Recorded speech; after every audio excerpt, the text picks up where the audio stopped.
Mind set affects stress. அதாவது நம்ம ஒரு மைண்ட் செட்ல இருக்கோம். நெறைய பேருக்கு ஒவ்வொருத்தங்களுக்கும் ஒரு மைண்ட் செட் இருப்பாங்கல்ல. சில பேர் ஒரே மைண்ட்ல இருப்பாங்க.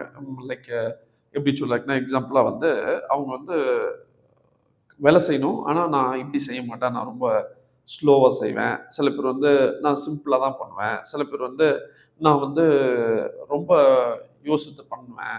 ஸோ இதெல்லாம் வந்து ஒரு மைண்ட் செட்டப்ல நம்ம வொர்க் பண்ணோம். இல்ல ஒரு மேபி சில பேர் வந்து ஒரு வேர்ட சொன்னோம்னா, ஆ இது இப்படி சொல்ட்டாங்களோ! லைக் ஹஸ்பண்ட் ஒய்ஃப்ல வந்து இப்ப மேபி ஒய்ஃப் கிட்ட ஹஸ்பண்ட் மேபி ஒரு வேர்ட் ஏதோ ஒண்ணு சொல்றாரு அப்படின்னா, அத வந்து என்ன இப்படி சொல்ட்டாரோ! இது வந்து ஸ்ட்ரெஸ். இட் அஃபெக்ட்ஸ் அத மைண்ட் அஃபெக்ட் பண்ணி ஸ்ட்ரெஸ் வரும். ஸோ இதுக்கு என்ன பண்ணலாம்? ஸோ நம்ம வந்து இருக்கிற ஒரு மைண்ட் செட்டப்லேருந்து ஃப்ளெக்சிபிலிட்டி அப்படின்னா, அந்த சொன்ன வேர்ட் அ அந்த சொன்ன வேர்ட ஓகே ஒருவேள என்கரேஜ் பண்ண சொல்லியிருக்கலாமோ! இல்ல அவர் வந்து வேற பேட்டர்ன்ல சொல்ட்டாரோ! அ அப்படின்ற நம்ம கொஞ்சம் ஃப்ளெக்சிபிலிட்டி கொண்டு வரலாம். அதே மாரி அவங்க வந்து ஓகே இது வந்து இத நான் ஓவர் கம் பண்ணுவேன். நம்ம திங்க் பண்ணி நம்ம மாறணும். இந்த ஒரு மைண்ட் செட்டப்ப நம்ம கொண்டு வரணும்.